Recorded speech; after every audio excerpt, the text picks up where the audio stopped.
मुलांना सुट्टी म्हणल्यावर लेटच होतं आहे उठायला लेट झाल्यावर स्वयंपाक करायला पण लेट, सगळं कामच लेट, मग पूर्ण दिवसच कामामध्ये जातो. आणि कसं आहे ना, माणसाला कंटाळा पण येतो आहे सुट्टी असल्यावर. कसं जबाबदारी असली तर माणूस लवकर उठते आणि सुट्टीच्या दिवशी माझ्याच्यानं असंच होतं आहे. म्हटलं चला पटकन भाकऱ्या बनवून घेऊया. साईडला मस्त मुगाची डाळ बनवली होती. काल शूट केलं होतं बरं का ब्लॉग, तुम्ही मोठा ब्लॉग बघितलाच असेल. त्याच्यामध्येच पूर्ण सविस्तर सांगितलेलं आहे. तुम्हाला जर ते बघायचं असेल तर खाली मी याची लिंक देईन, नक्की जाऊन चेकआउट करू शकता. साईडला भाजी पण टाकली होती शिजायला आणि भाकरी पण बनवायला घेतल्या होत्या. म्हटलं पटकन बनवून घेऊया आणि लेट झाल्यावर असं पटापट आवरून घेतलं तर मग पटकन काम आवरते.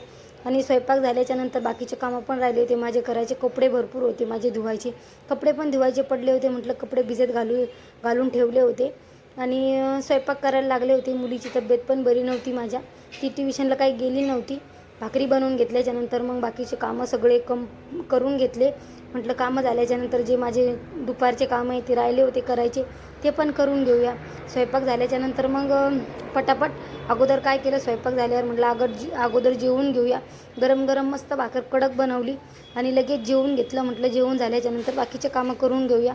आता गावाकडे कसं लवकर जेवायची सवय झाली तर मग भूक पण लागते. मग लगे पटकन जेवून घेतलं. जेवून झाल्याच्यानंतर कामं वगैरे सगळे आवरले. आता हे दुपारचं काम चालू केलं. गावाकडून आणले होते मसाले, म्हटलं साफ वगैरे करून घेऊया.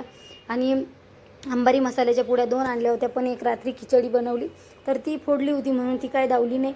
मसाले पूर्ण साफ करून म्हटलं डब्यामध्ये भरून ठेवूया. थोडाफार कचरा वगैरे असतो, काड्या वगैरे असते या फुलमध्ये, ते सगळं साफ करायचं होतं. मग ते करून घेतलं. म्हटलं लगेच डब्यामध्ये भरून ठेवूया, जिथल्या तिथं ठेवलेलं बरं पडतं आहे.